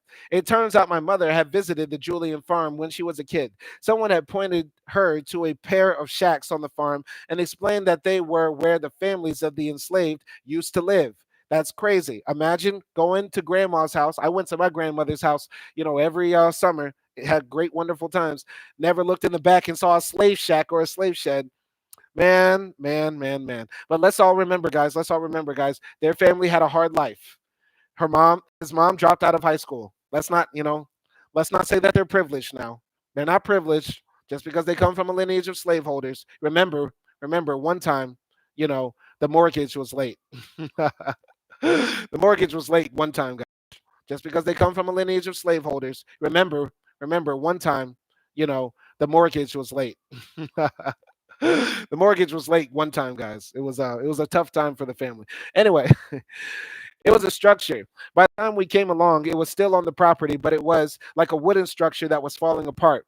Her voice became low for a moment, and that's what we were told that it was. And I think, I don't know. She paused. I know my grandfather talked about teaching people how to read, or people in her family having taught some of the slaves how to read. No, he didn't. No, he didn't. Don't just try to lie. She's just trying to lie and make up stuff. She's just trying to lie. What he really did was beat people for trying to read. Don't start that now. Don't don't start lying now. God, God, white folks, they always just got a cape. They got a cape. Oh man. Okay. He said something about teaching people how to read. No, he didn't. No, he didn't. Okay. My mom, slight woman with a calm voice who works as a nurse with organ transplant patients, was uncertain about the details. I'm not sure what it was just information that she was sharing. Maybe to make it feel better that they had slaves. I don't know. I went to dinner with my mom at a Thai restaurant the following evening. I'd been informed by the husband of one that had been covered in the newspapers in the 1880s. That's not what she was asking about. My mom looked up from her tofu dish and said, I am uncomfortable with how little attention was paid to what that was. Under her breath, she continued, the shed. She meant the slaves' shed on the Julian farm. She said nothing for a few moments and then she explained, I was 11. It was her way of saying she was young at the time. She could have known how what could she have known about such things? It was the same age as my eldest son. Why was I putting this at her feet? I thought. What did she have to do with a white man, dead now for a century, who got rich and enslaved black people? Where was that money? Not in her pocket. She was working late shifts and driving a beat up Toyota with the side mirror attached to the car by duct tape. Can they stop? Can they stop? Can they stop? It's so annoying. So annoying. I wanted to really like this text, and I really do like this story Tom Lasseter is saying, because I encourage the bravery, and I really appreciate the bravery to look up your history as a white man, descended from slave owners, and knowingly put that out there. I appreciate that. But can you stop always trying to cover up and say this stuff like, now my mom works late night shifts at Family Dollar and she drives a beat up car? Can we stop this? Please, please, please? It's annoying. All right. But the feeling of indignation was mine. My mother, a child of the 1960s, who took us to downtown Atlanta for parades. Okay, I don't like this article anymore. My mother, a child of the 1960s, who took us to downtown Atlanta for parades on Martin Luther King Jr. Day, wasn't being defensive. She was trying to work through what it all meant. An unexpected meeting. Just before Thanksgiving last year, I reached out to a young research assistant at the Atlanta History Center. I'd heard she was tracing descendants of people who fled Forsyth. Over the phone, I told Sophia Dodd that I was looking for people with the last name Julian. She said she had someone in mind, but first, Dodd would need to check with the person. We arranged to meet in Atlanta later in the month. There was a possibility the person would join us, she said, but I also know that they're in the midst of traveling, so that's a little up in the air right now. I met Dodd at her office a few days before Thanksgiving, ready to ask her questions about Forsyth County. And then another woman walked into the Atlanta History Center, Elon Osby. She wore a cranberry colored top and glasses with red cat eye frames. The 17-year-old black woman with gray hair shook my hand and said yes. She would up on a cup of coffee. I hadn't expected her. I'd even known her name. Dodd had protected her privacy while Osby decided whether to meet me. But there Osby was looking at me expectantly. The three of us headed to Dodd's office. Without my census form in hand, I felt exposed. Those family history packets, the ones I shared with my mother and sister, were a way to guide the conversation. And the conversation was with a stranger whose history with my family may have involved slavery. I told Osby that I regretted not having materials to give her. Osby looks me over. She got to the point. Is it that you feel that your ancestors were slave owners of mine? She asked. Because I hadn't done a family tree for her, I explained I couldn't be certain. During months of examining the lineages of American politicians, we had held to a firm standard. A slave owning ancestor needed to be a direct lineal ancestor, a grandfather or grandmother preceded by a long series of greats, as in great great great grandfather. Okay, so that's very strict. So here's Mr. Lasseter sitting down with this black woman. Once again, our cycles, our bonds as Americans, especially between black people and white people, are inextricably tied. We are bonded together forever now. Not because of our choice, not because of our choice. It's just because the white supremacists were too lazy to build a country by themselves. So happy White History Month. You can't talk about white history without talking about us because y'all won't stop messing with us. So as long as y'all keep messing with us, bothering us, being evil and brutal over us, we're going to continue to be in your stories and be in your lives. And this is a white ass story. I'm reading a white man's story about his history. And his history deals with us. He cannot tell the story of his family without talking about his great, great, great, great grandfather who owned a bunch of people and watched a bunch of black people got kicked out of Forsyth County by white domestic terrorists. I'm going to continue here. All right. As I built my own family lineage, I knew that the Julians were slaveholders. But when I worked with the genealogists on our team to trace the enslaved people named in George Julian's will, they urged caution. What wasn't entirely clear? Exactly who had enslaved Richard and Charlotte? Was it George or was it George's brother, Bailey? I offered Osby the abridged version. If she were a direct descendant of Richard and Charlotte Julian, they were enslaved either by my direct ancestor, George H. Julian, Abijah's father, or his brother. As I finished my sentence, I realized the distinction may have been important to the journalist in me, but in this context, it was meaningless. What mattered wasn't in question. Someone in my family had enslaved hers. This is already established. Osby turned to Dodd, the young white woman who'd been helping her research her family. First of all, let me ask this, Osby said. Do any of these names that he mentioned ring a bell with what you've done? Dodd answered quickly, yes. So I think that it's definitely very possible that Charlotte and Richard were enslaved by George, she said. I asked Dodd if she had an account with Ancestry.com and whether she could print some documents. Together, we navigated to the 1858 will for George H. Julian and the 1870 census forms that showed Richard and Charlotte Julian. Osby had explained that her grandmother's name was Ida Julian, and Ida Julian's parents were Richard and Charlotte Julian of Forsyth County. Ida, daughter of Richard and Charlotte, I would see it later, not in the 1870 census because Ida hadn't yet been born. But there she was, listed in the 1880 census, Ida Julian, age 6. Yep, Osby is descended from those people. I later found a marriage certificate showing that Ida Julian married a man named W.M. Bagley in 1889. She was young, perhaps 15. By 1910, the census showed them living in Forsyth County, the parents of three girls and a boy. The youngest of their children, not yet a year old, was a girl recorded as Willie M. She would go by Willie Mae Bagley, get married, and become Willie Mae Butts, the mother of Elon Butts Osby. After we had worked through the small pile of papers that Dodd had printed, I asked Osby what it meant to see some of these documents. It makes people real now. It just makes all of this more real. And it has started a journey for me, she said, adding that there's no telling where it's going to go. I asked her what her family said about Forsyth County when they discussed it with her as a girl. They didn't. They didn't talk about it, she said. It wasn't until 1980, when Osby was about 30 years old, that she heard her mother tell a reporter the story of her ancestors fleeing the county by wagon because white people were attacking black families.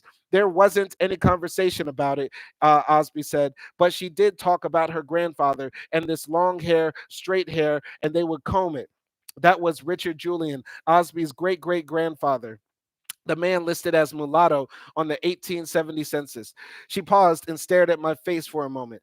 I don't think you can get justice. When Elon Mosby's grandfather, I'm sorry, when Elon Mosby's grandmother, Ida Bagley, and her family fled Forsyth, they left behind at least 60 acres of land, she said. They made their way to Atlanta after 1912, the year of the carnage. There in 1929, her grandfather, William Bagley, bought 6 lots of land in a settlement of formerly enslaved people known as Macedonia Park, according to the local historical society.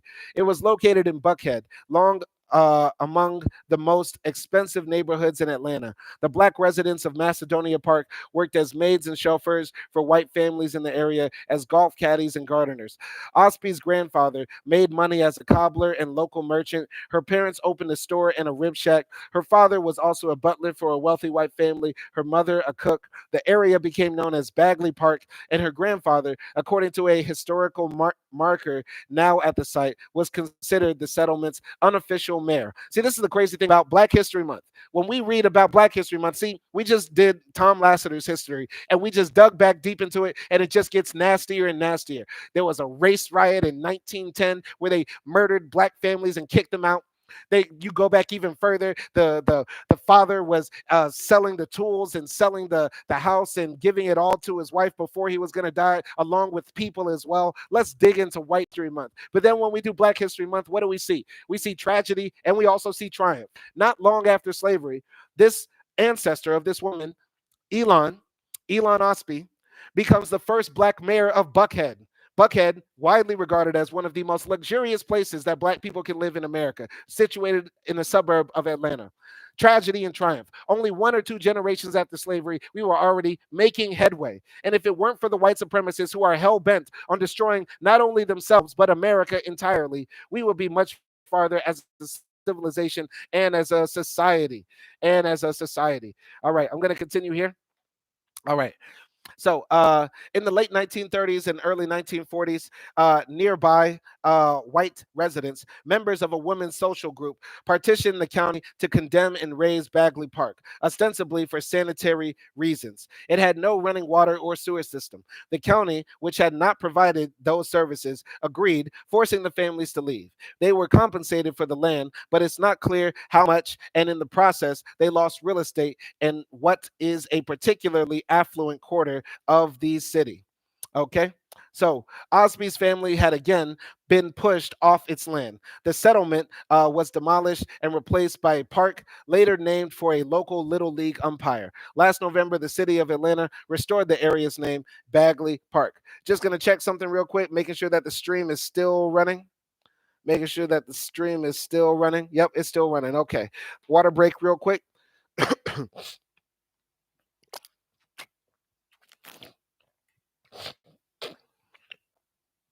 All right.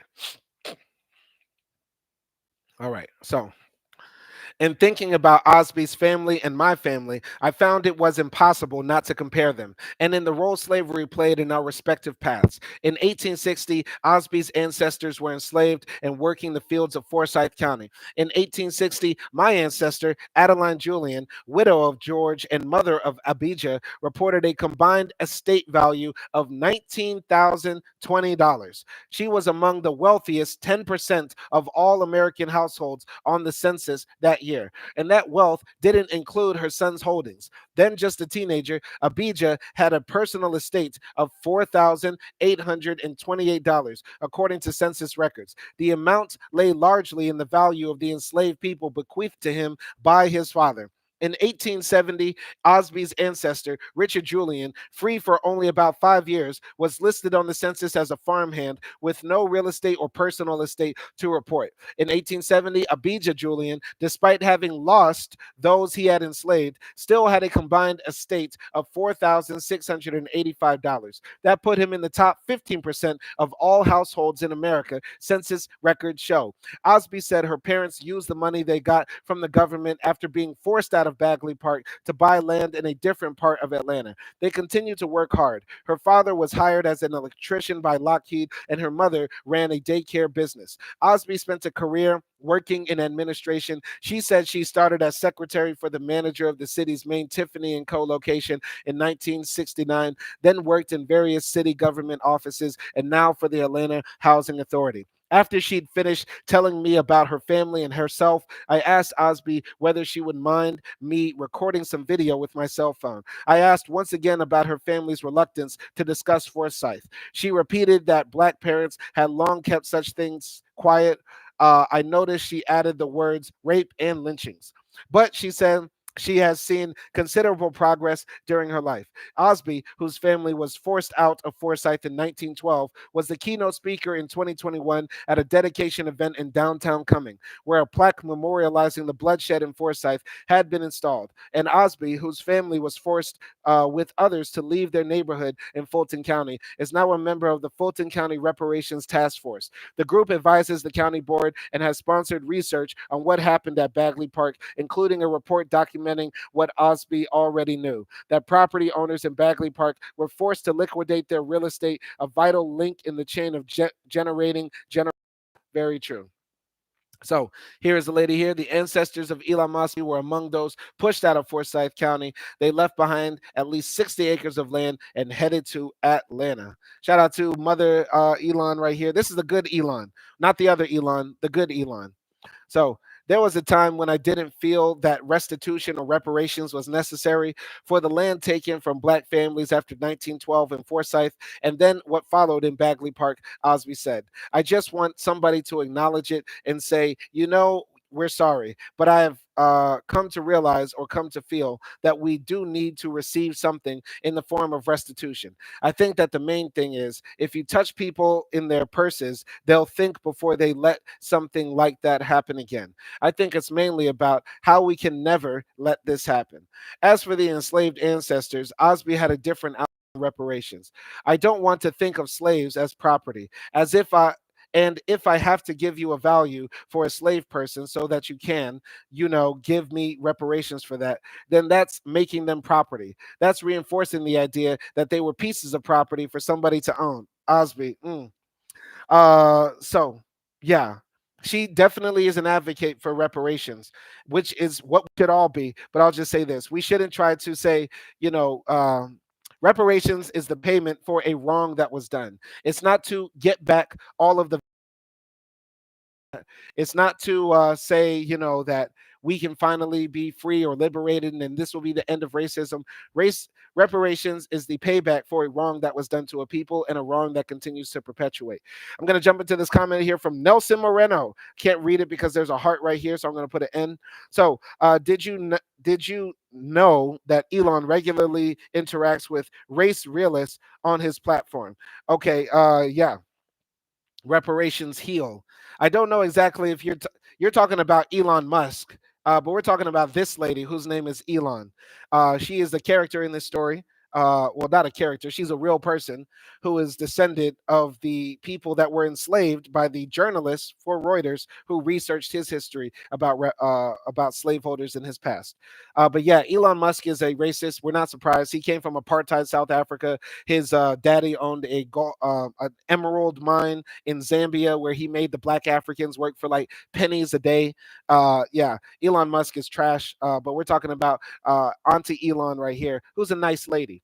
She's a nice lady. So uh, I'm continuing with the story. I asked her what it meant to know that history, to know more about what happened during slavery in such personal terms, to know that my own ancestors enslaved people. Osby puckered her bottom lip, paused for a moment, and sighed. She pointed her left index finger at me and said it was a question for me to answer. How did I feel, she asked, when I found out my ancestors enslaved people? What does it mean to know this? I told her the story of the old well and my grandfather. I told her about the reporting project, about finding out that my family enslaved people not only in Forsyth, but at least two other counties as well. Finally, I stopped talking. In my mind, I had run through the right things to say. In a blur, I wondered, should I apologize to Osby, to her family, on behalf of mine? Instead, I decided to talk about what made me most comfortable, the journalism itself. A lot of it has been just establishing sort of the facts, figuring out this is who they were. This is what happened, I said. I guess sitting right here, right now, I don't have an answer for. I don't have an answer for my question on the value of discovering more about slavery. She leaned back and laughed. At some point, I lowered the camera from chin height to the table. My hands were trembling. I was based in Iraq for 3 years. I sat with militants in Afghanistan. I know what mortar and machine gun fire sound like at very close range. But at this little table before this woman, I felt nervous. I kept talking. I talked about how we, meaning white people, choose to know but not know. I told her about my mom remembering the decrepit former slave sheds on the Julian farm. Osby no longer longer was smiling. She began to talk about something that circled back to her comments about her great grandfather's straight hair, her curiosity about possible Cherokee Indian heritage, and also to race. Black people, we've always known either through the movies or if you've learned it, from your family about the interracial relationships that happened on these plantations or whatever. She said, my grandmother, very, very fair skinned. I have one picture of her where she, looks like she's white. And so, that somebody else was there. I mean, just say it, Elon. Don't be scared. You're sitting with the white man. He's nervous. He done pulled out the family tree. He found out that, his great great grandfather owned slaves. Just say it. Hey, maybe we're also related too, because maybe your great great grandfather, the white slave owner, raped my grandmother, and we might have another relative out here who ties us all together. Happy White History Month, everybody. All right. Somebody else was there. It was a phrase with a passive structure common to the South, a way of not assigning blame to the person sitting across the small table from you in the corner of an office. The meaning, nonetheless, seemed clear to me. Did my ancestor rape her ancestor? I'm curious. And that's one reason why I was excited about coming to speak with you, because I want to find out about the Cherokee part, she said. And also, if there was a white person, that was her, whatever, she said, cutting the sentence short and fluttering her hands in the air. I told her I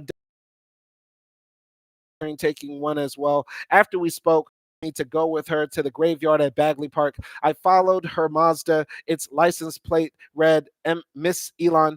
Her grandparents were buried there, she said, but she couldn't say where. The gravestones had been vandalized over the years, Osby explained, looking at the broken markers. Panic and questions. After we parted, I drove to Forsyth County and the Julian farm. I could see across the road to the spot where my mother described the slave shacks having once stood. The door was locked, the farmhouse empty. I saw the white clapboard home and stared. The leaves crunched underfoot down at the end of the Julian Farm Road. I rested my forearms on a dark slat fence and scanned the property. A utility shed to the right and a patio to the left. I did not well. I walked to the front of the house and looked for it. The well wasn't there. Which now sits on the shore of a man-made lake that flooded what was once Abijah Julian's farm. Nothing. Mm.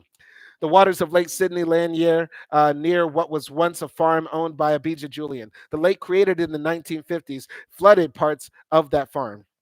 I felt panicky. The well, the totem of my memory, and the genesis of this project. The slaves built that, was nowhere. Was it possible I had mixed up some other memory, that it was never at the Julian farm? I walked over to a step behind the house and sat down. My thoughts about the well gave way to replaying parts of my meeting with Elon. So, should I have apologized to her? I am sorry. I could have said, I am sorry that my ancestors brutalized your ancestors. What had stopped me? The next day, I sent a text message to the man who now owns the Julian property. Did he know anything about an old well? Yeah, there was a well next to the house that was dried up. We covered it, he replied. He sent me a photograph of the front of the home from a 2019 real estate listing, and there it was, the well I remembered, at the far right of the picture. I peered at the photo. I read the listing. The lake that flooded part of the farmland had created 2,009 feet of waterfront that now featured 4 boat slips, according to the advertisement for the property. It noted the farmhouse was originally built in the late 1800s by the family of State Senator Abijah John Julian, by the slaves of State Senator Abijah John Julian, and added another dash of history. The Julian family was of the Webster line circa 1590 England. There wasn't a word about the other side of the Julian family history, slavery. This should be mandatory for every building that's older than 200 years in America. How many slaves were involved in that project? All right. Instead, under the section for what the seller loved about the home was this line: your own private plantation. Absolutely crazy. White folks are just downright evil, downright evil. You got to be evil to put that there in Forsyth, Georgia, knowing this place's history. Even if you don't know this specific place's history, it's probably very likely that this place, this large land of farmland, this large piece of farmland in Georgia probably had slaves on it. So then to say your own private plantation, that's absolutely stunning, stunning. Oh, wow, that's painful. That's probably the worst sentence I've read today. All right, what should be handed down? In the months after my visit to Forsyth, I've looked at a video of the church service that I attended last summer on Juneteenth, the national holiday marking the end of slavery. At the time, I had bristled at the pastor's remarks, which centered on the need for white people to face our history, to atone. Towards the beginning of the service, the children had been sent to Sunday school, so my sons weren't sitting next to me when the pastor said, "We're asked to stay home and to reflect with those who we know and whom we love. We're asked to have the difficult conversations about race and status and prestige and wealth." There was another detail that I hadn't associated with the day's sermons. It wasn't only Juneteenth, it was also Father's Day. Does Father's Day change every year? I don't know. Thought more than once about all that I had missed, about what to tell my children about everything I've learned in the past year, about our family's part in slavery and the descendants of those we enslaved, about my conversation with Elon Osby, what should be handed down, what should not. Getting ready for a reporting trip last year, I was sifting through online documents from an archive in South Georgia. I came across a photograph from 1930 of white men sitting in front of an American Legion post. They each wore a medal on the left lapel of their suit jackets. I zoomed in and saw what had caught my eye. It was the Cross of Military Service handed out by the United Daughters of the Confederacy to veterans who were direct descendants of Confederate soldiers. Crazy. In a little white box on a shelf in my home office, I have that same cross given to my great grandfather from Brooks County. After my great grandmother, Horsey Feather, died, my family gave it to me, the ever faithful son. Absolutely insane. They're passing down relics of people who celebrated slavery. Absolutely crazy. This is what's happening in the white households. Behind every white door, you'll find some sort of racist trinket that memorializes their evil past. Absolutely crazy. Happy White History Month. All right, we're almost done. We're almost done. I finished the cross from its box. No, sorry. I the cross from its box and turned the thing around in my fingers. The cross was decorated with an X formed by two stripes of stars immediately recognizable from the Confederate battle flag. Around the edge in the background are a Latin phrase and two dates: Fortes Creantur Fortibus, 1861, 1865. The years are those of the Civil War. I Googled the phrase. It means the strong are born from the strong. I had had the cross for about 25 years and always associated it with my great grandfather's service in World War One. Its dates marked in the foreground. I had never stopped to look more closely. Peering down at it now, I realized it also meant something more: a loyalty to the South when it was a land of slavery and secession. I was holding on to a relic of the lost cause, a history of savagery cloaked in nostalgia. I was holding on to something that I needed to explain to my sons and then to let go. As I type these words, I have yet to have that conversation. The metal remains on my shelf. You got to get rid of it, man. Throw it in the trash, piss on it, burn it, do something, but you can't keep it around. You can't keep it around. All right. Apology and absolution. I met with Elon Osby once more earlier this month. We walked again through the cemetery at Bagley Park, where somewhere her ancestors are buried, their gravestones long gone. We stopped at a picnic table. I asked her about the last time we met, reading some of our quotes out loud and talking through what each of us had meant. There was rain coming with dark clouds, then lightning. I told her that I'd been nervous during our initial conversation. She asked whether I thought the guilt had been passed down. Most white people do not have ancestors that own slaves, she said. I pointed out that I have at least five. See, this is a lie. See, it's a lie that even black people say. Black people, we need to stop saying that most white people had no slave owning ancestors. That's a lie. In fact, it's the opposite. Most of them did. Most of them did. All right. I said that I'd wondered if I should have apologized. No, she said. I don't transfer the guilt, or not the guilt, but the responsibility of it. I don't do that. I said with a nervous laugh, and that I wasn't asking her to absolve me. The lightning drew close. It was time to leave. We've probably covered everything, Osby said, gesturing to get up. I wanted to say more. Ignoring the rain, I reached for the words I hadn't found during our first meeting. I'm very sorry that it happened, that all of that happened. And I feel that every time I look through those wills and the language that they used and the 1858 will listing furniture and livestock and then human beings, I can't help but be sorry. Osby stopped and looked at me. Listening to the recording later, I could hear the wind and the rain in the background and then her voice. It doesn't feel good at all when you see the horses and cows and slaves. It doesn't feel good at all, she said. But at the same time, it happened. It happened to people. I don't want to forget about it. She pointed at the packet of genealogical material I'd brought along, mapping our families and that terrible history long ago in Georgia. This is good enough. What you're doing for me and my family, bringing this information to me. She let a moment pass and then said, "You're absolved." She threw her head back and let the laughter roll like thunder. As the rain fell, we walked to the parking lot together. We paused, then hugged before parting. All right, and that's the end of the article. I don't like the end of the article with white man asking the black woman for forgiveness, and then she hugs them and says, "It's okay, baby," and sends him on his way. Not cool. But once again, a very interesting article. I've been meaning to read this, but it's just hella long, hella long, hella long. Yeah, and yeah, if you didn't see this whole video from beginning to end, watch it in the playback on 2x. I highly suggest that. Gonna read Nelson Moreno's comments real quick before I get out. Nelson Moreno said, "Wild racism in white heritage." No, he isn't. Yeah. Interesting, his comments. No, he isn't. That's a funny comment. He's not absolved. He's not absolved. Nobody's innocent. I like that. I like that. But no, honestly, this was an interesting article. I highly suggest everybody check out the series from Reuters where they track down who had slaveholding, who had slaveholding in their history. You'll be surprised. They have the whole Google of slaveholders right now. And most white people did. We're going to study a lot more of that in White History Month. Happy White History Month, everybody. Peace.